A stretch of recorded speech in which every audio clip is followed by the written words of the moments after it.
getting involved in the case itself, because that is relatively unusual. It's not entirely unheard of.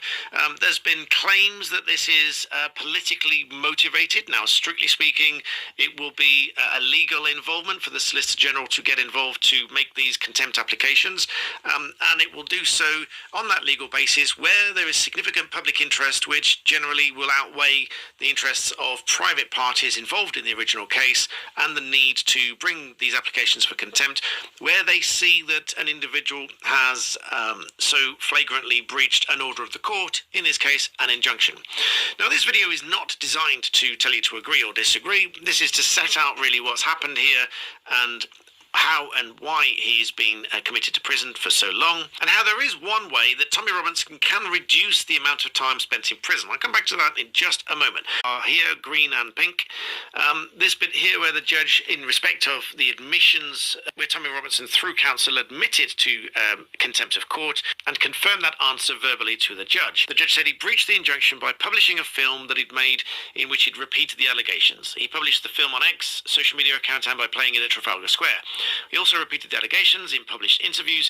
He did this over the period of February 23 to July 24. Some of the breaches occurred after the Solicitor General had brought the first contempt application, hence there were two applications so that they could all be heard together. That is also an aggravating factor, that some of those breaches were after the original application, because he would have had notice of that. I presume he would have had notice of that. The pink bit here, the judge says, there's a bit I've missed out here. The judge says nobody is above the law. Nobody can pick and choose which laws or injunctions they obey and which they do not. Even, and this is a really important point here, the judge says even if a person is convinced that an injunction was wrongly granted, or is contrary to their views, or is contrary to what they regard as the weight of the evidence, they must comply with the injunction unless or until it's discharged. They are not entitled to set themselves up as judge in their own cause and simply breach the injunction. Otherwise, the administration of justice and the rule of law would break down.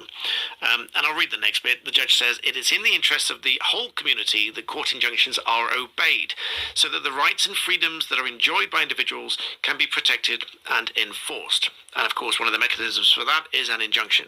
Now, Elon Musk has publicly criticised Nigel Farage, saying the Reform Party needs a new leader. Farage doesn't have what it takes. Now, of course, Nigel Farage has responded to this and said, well, this is a surprise. Elon is a remarkable individual, but on this, I'm afraid I disagree. My view remains that Tommy Robinson is not right for reform, and I never sell out my principles. And said, I wouldn't be here without Nigel, and Nigel is right. Over the next 4 years, Reform UK, led by Nigel,